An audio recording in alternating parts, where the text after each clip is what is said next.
Hey, how are you doing? How's it going out there? I hope you're well. We're going to look at the week of astrology on this video for this next week, starting on Sunday. So let's just get right to it. This is the chart of the moment. I was running out of time to get this video done, so this looked like an okay time. Got the sun in Pisces now, and Gemini rising. I thought we'd just slap a Gemini rising on it and send it. So, because there's not much with the moon really holding it up, other than Neptune and the nodes. So, really should have done this earlier in the week, maybe. So, with that, we'll just continue. Before I go any further, I'd like to thank God, who gives wisdom and understanding, that we can look into this mystery to the glory of His name, in Jesus' name.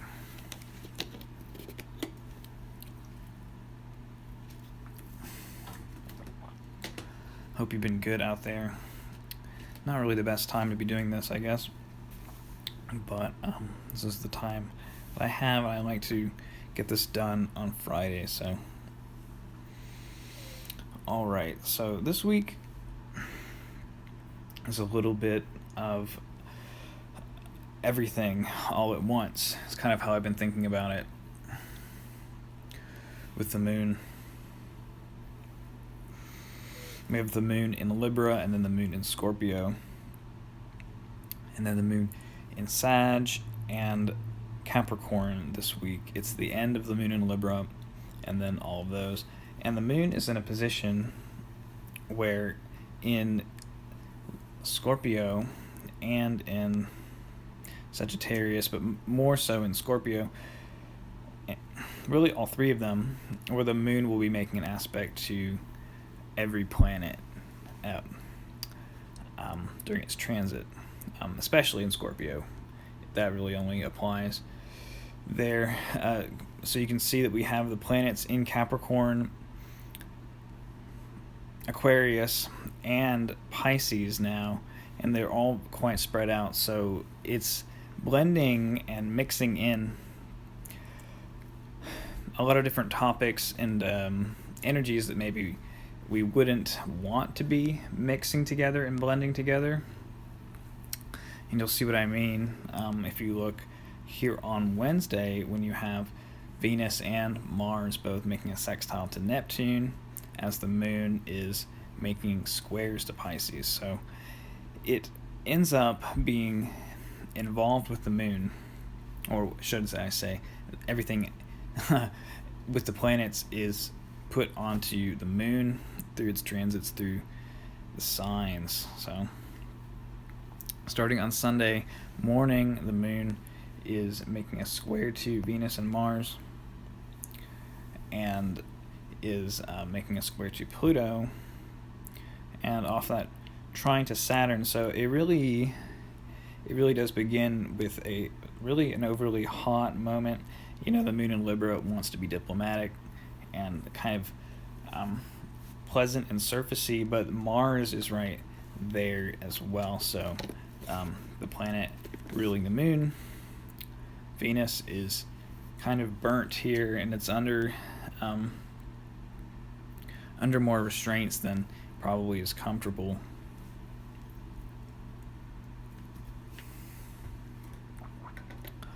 So I think in the morning that's really not very enjoyable, and kind of throughout the whole day it's taking on this character. But at the same time, I think we do really want to enjoy things, and with Venus moving direct, there is a sense, she is direct, moving quicker now, that things are more enjoyable. You can have a more typical enjoyable time, so to speak.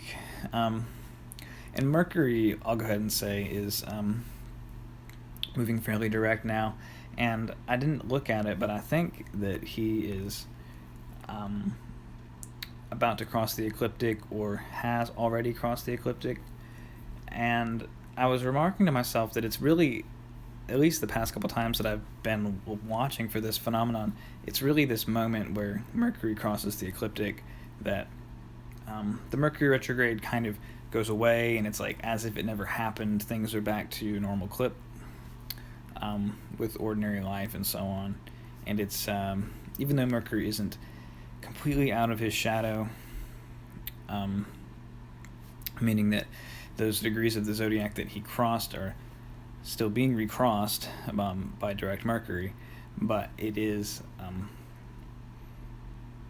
Mercury is crossing the plane of the sun, right? The sun's path through the zodiac is the ecliptic, and so things really seem to work better, work themselves out as soon as that happens. So all of this week we're already in that. Even as of yesterday, we're really in that. I really noticed it last night as I was out. Can I start digressing now? The moon in Taurus was pretty fun for me. I really liked the moon in Taurus. The moon in Cancer was overly sensitive, kind of as I suspected, and I think that a lot of that is personal to me, having Saturn in Pisces. But Pisces is very active, and with Mars opposing Cancer, it was kind of hot.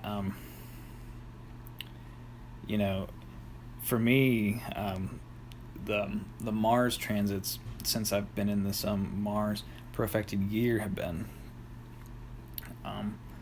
really irritating in every different way as the moon has gone, making aspects to Mars. So it was kind of irritating for me, even like physically, it was not fun. But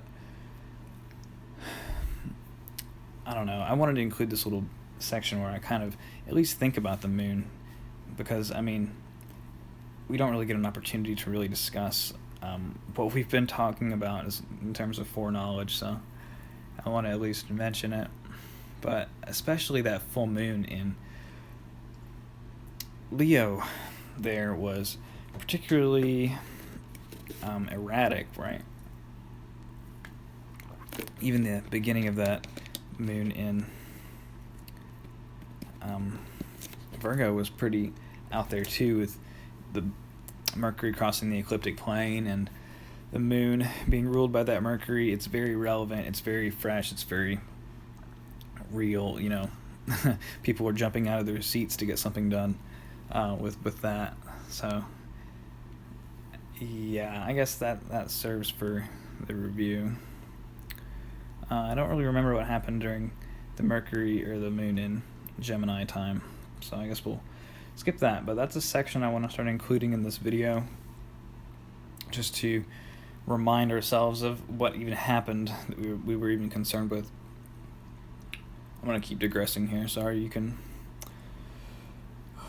I guess, skip ahead. But I've been doing this thing lately, because I've been really working with my unconscious and processing my unconscious investments, if you will. That the unconscious is full of unconscious libidinal investments. Being aware of them can really help your waking and sleeping life. And I've been sleeping better. I've been dreaming more. My dreams have been good. Like, I've been waking up either remembering my dreams, or like I wake up and it's like, oh, that was the dream. Like, I dreamt. You ever wake up and you feel like, I don't remember what I dreamt, but that was it. I dreamt the dream. There was a sense of fulfillment, and even like some nights, like a sense of wakefulness while I was asleep. I had a lucid dream, which I have not had in a long time. And that sense of wakefulness that you have while you're fully asleep is so profound. Because I remember, because you can remember things, like you can actually like feel your body and like be aware of the room that you're in without necessarily waking up. And that was quite interesting. And I've been, like, in my daily life, able to remind myself. I've been able to remind myself that the unconscious processes and the dreaming part of your mind is still there. It's just still, if the unconscious is a physical object, your brain, then it still exists when you're doing your waking life, and for a lot of people not even aware of your body. So there's a sense of reclaiming that ability to wakefully dream and to dream while you're awake as well. And that has been very delightful for me. And to continue digressing, I've been trying this thing out where to go back to what I was saying before, try to think of the moon while I start to go to sleep. I've been remembering where the moon is as I've been falling asleep, and trying to think about, like, where will the moon be in a couple days, or where is the moon gonna be very soon. And that has knocked me out every single time. I've been very, very, very sleepy from trying to do that. I don't have any memory of getting past the first next moon phase, so try that out, because I think it's very interesting in terms of dreams too. So anyway, we'll start talking about the week now.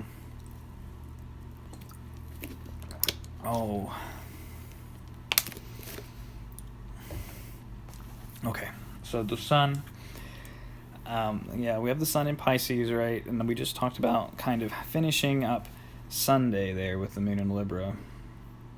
So the moon is zodiacally trining planets in Aquarius and squaring planets in Capricorn. So it really, like, all of this week is so much with the moon, because we have 3 dynamic activations, if you will, in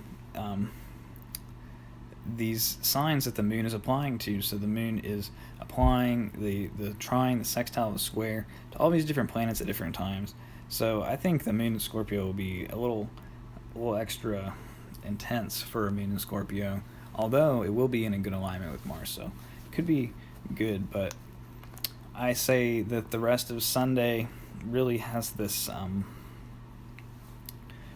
burnt up kind of heaviness to it, maybe. I don't know. It could also just be kind of a good day. I'm not really sure, because the moon applying to the moon moving away from Venus will probably feel okay. So comparatively, the moon going into Scorpio will be pretty intense. So I just want you to look at the second column there, where you see all the planets that the moon is applying to while the moon is in Scorpio, and no other planetary activations are coming about yet. So we have the sun, and then the square to Mercury, and then the opposition to Uranus on Monday, but then the almost simultaneous trine to Jupiter and square to Saturn on Tuesday. And at least for Americans, we probably won't feel that trine to Uranus on Tuesday as much as the simultaneous Saturn and Mars themes with Venus in the mix. So anyway, feeling a little disordered about this, but I think this will feel a little bit disorderly from Monday into Tuesday. We're maybe not moving ahead one thing at a time like maybe we would like to be doing, but it's dealing with a lot of different feelings.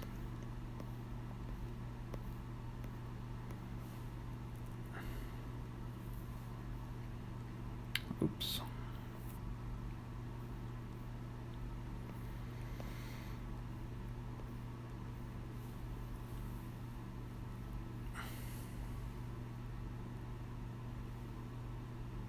Sorry about that. I thought I was going to say something, but I guess I won't.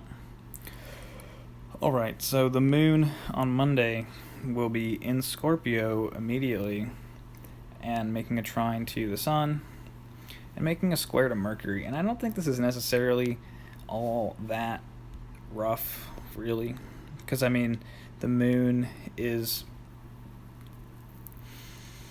zodiacally in a good sextile with Mars and Venus, which I think the Venus influence kind of takes the edge off the Mars stuff, or it gives the effectiveness of the Mars stuff a more Venusian character, right?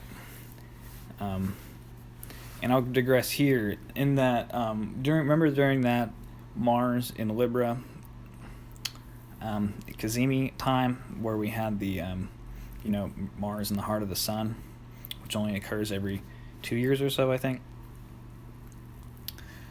Isn't that interesting now that we have Mars and Venus conjunct for so many months in Capricorn, and then roughly into Aquarius as well?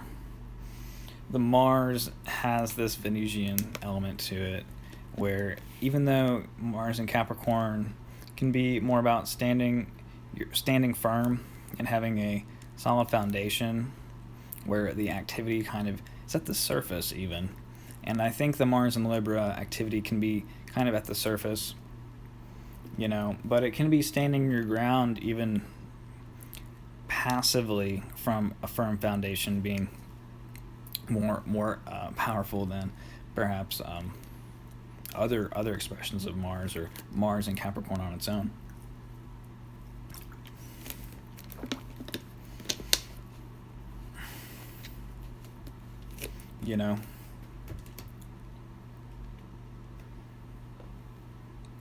If you feel inadequate, being a tough guy or having your dick out, so to speak, can't really make up for that sense of inadequacy, right? So there's a sense of both, very much the Venus and Mars here with the moon in Scorpio. So the passive aggressiveness, but not in the way we're used to, I think. At least that's kind of things I've already experienced with the Mars and Venus. But the moon will be applying a square to Mercury. And Mercury in Aquarius is very good at what it does. Very, very sciencey, very technical. Mercury in Aquarius is like syringes, really. So any kind of Mercurius sating that like goes like in that way, I think can work well, but that doesn't really mesh with the nature of the moon in Scorpio. The moon in Scorpio doesn't really enjoy that, being stabbed type of thing. So I wouldn't really I don't know.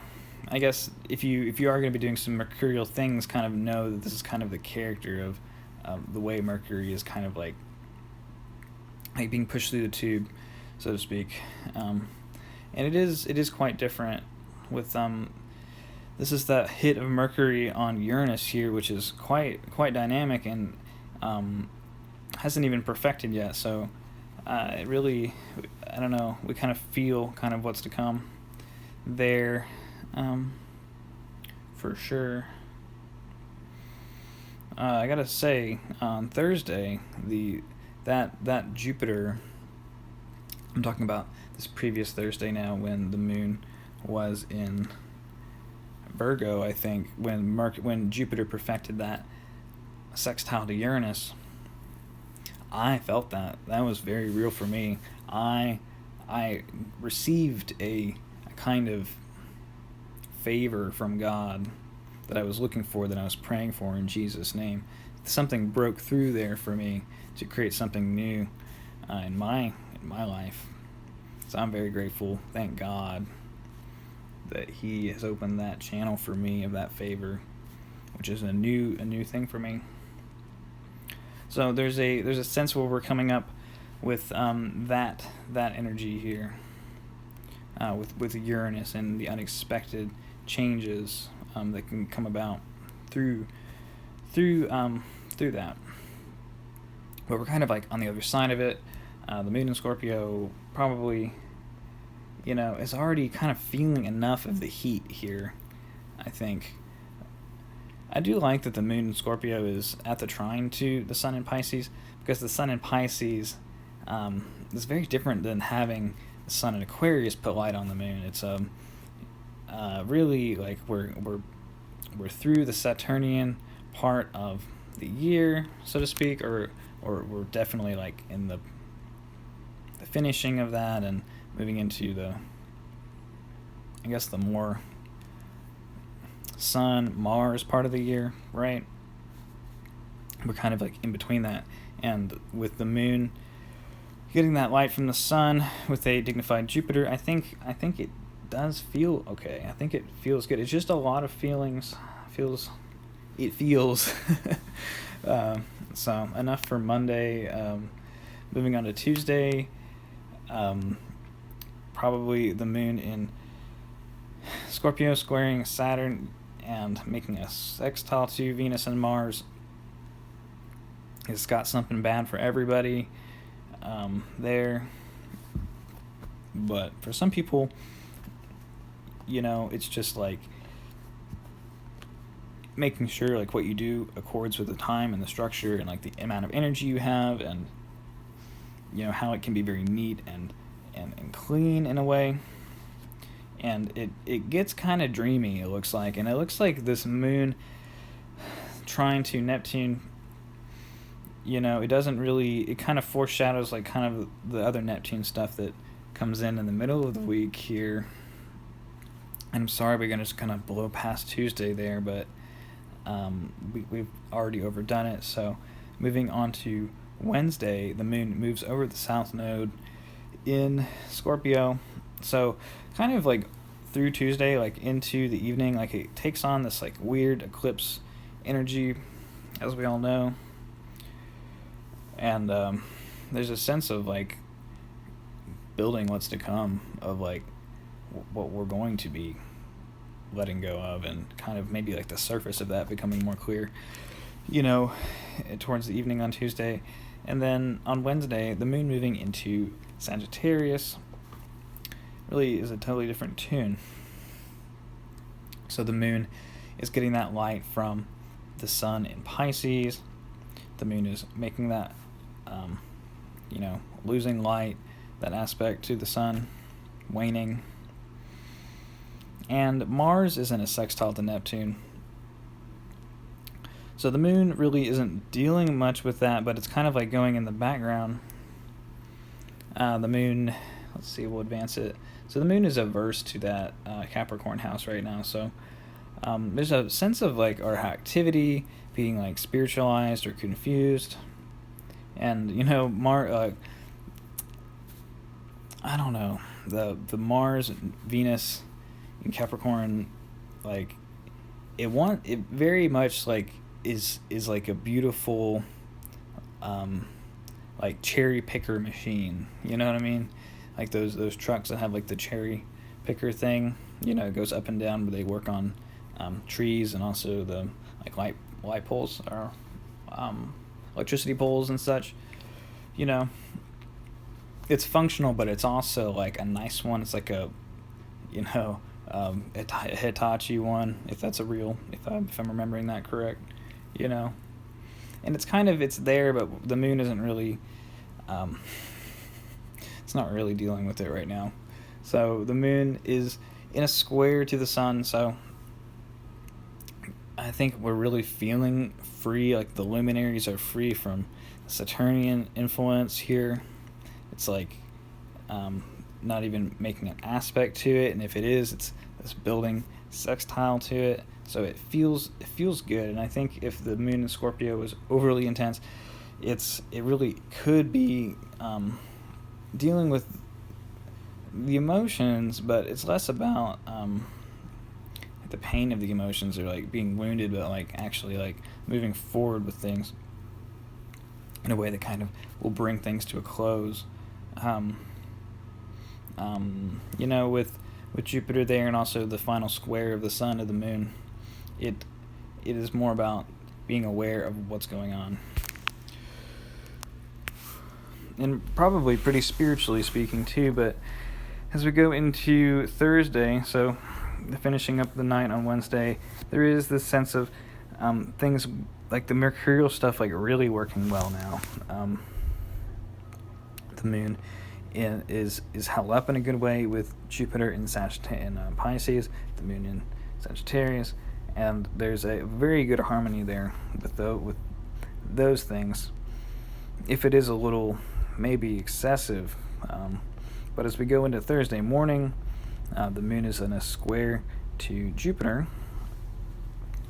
which I feel like, is hopes. It is like believing you can get there, and it is quite magical in a way, because Venus will be in that sextile to Neptune, which I still feel like is kind of like in the background. It's not as much of like being made obvious or clear. Neptune is not a visible planet, and things really they're according with the time. The structure of things is there. It's available, at least in the morning, because this is a very different tune towards the evening, with Mercury perfecting that square to Uranus and the moon squaring Uranus. So I would not be surprised if there was a very unexpected mercurial thing that comes about that's hard to understand, and it's kind of like we're in a fog at that time. Things finally move ahead with the Mercury square to Uranus, which has kind of been in a standstill for a while. I know personally my Mercury-Uranus things, like if we talk about like technology and transportation and like transit and stuff like that, and then like unexpected things with technology, or new developments with technology, all in the structures that have to accord with that, they all kind of get put on standstill. Even now, things aren't really the same with those types of things, and I think there will be like a new breakthrough moment where we come to a new realization of what these things can do, what they can be, what problems they can achieve, what sense of liberation they can come about. But it is, basically the moon void of course, so was squaring Neptune, so not really well dignified moon there. I don't know what else to say. It's kind of hard to understand what will happen or what that will be like. But it will be hard to understand then. But on Friday, the moon will be moving into Capricorn, where I think if you like the moon in Capricorn, you'll like this moon in Capricorn transit, because the moon will be in a good alignment with the sun. The energy will be kind of simple. I think you can kind of just put your head down and do what you have to do and stuff.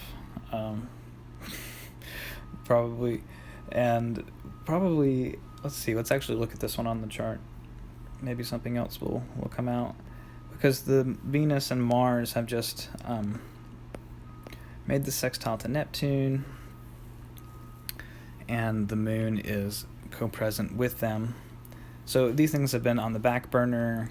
Now the moon is co-present with them and can kind of receive some of the influence of maybe what was going on there with those things, and do things one step at a time with the moon in Capricorn.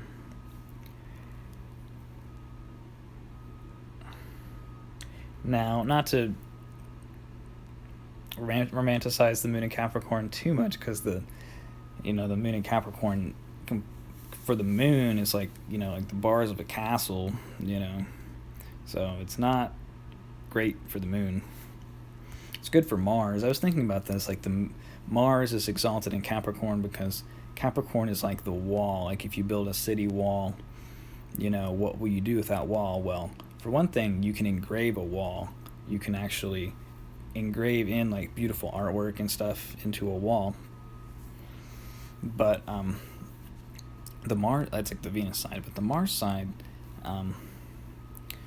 is exaltation. Like for the use of a wall is to be a barrier. And what can you do with a wall? Well, you can put armaments on it. You can put archers on it. You can put trebuchets on it. Anything. Martial things are very much benefited from a strong foundation, a high wall, and a sphere that Mars can penetrate through from a stable location. It's a good spot for Mars. It really works for Mars. So, but the moon is in exile, so it's, dealing with it. But the moon will be, kind of supported by these other planets as we go through Sunday or Saturday. It's, Friday is just the moon, Capricorn, drawing some influence from those other planets. But, with the moon perfecting these sextiles to Pisces, there's an easier flow, there's a sense of, because I think the moon appreciates, a sense of flow being available here in a space that's not exactly agreeable.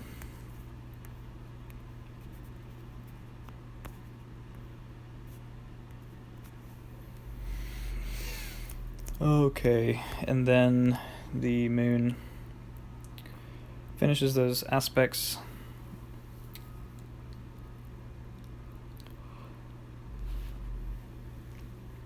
There's a sense of hope, there's a sense of purpose and flow that's going on.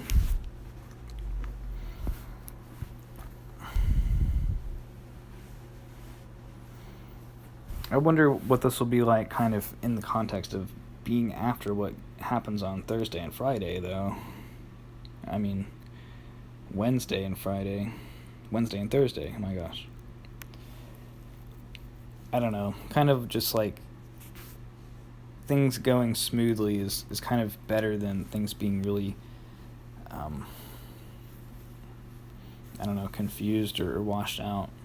So there's a sense of stability here.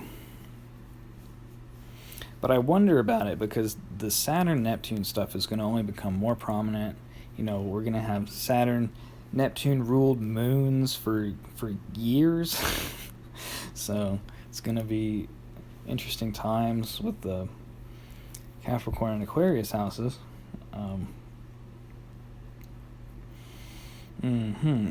So maybe like getting a sense of those things. Okay, so that's this week. I hope you understood kind of what I was saying.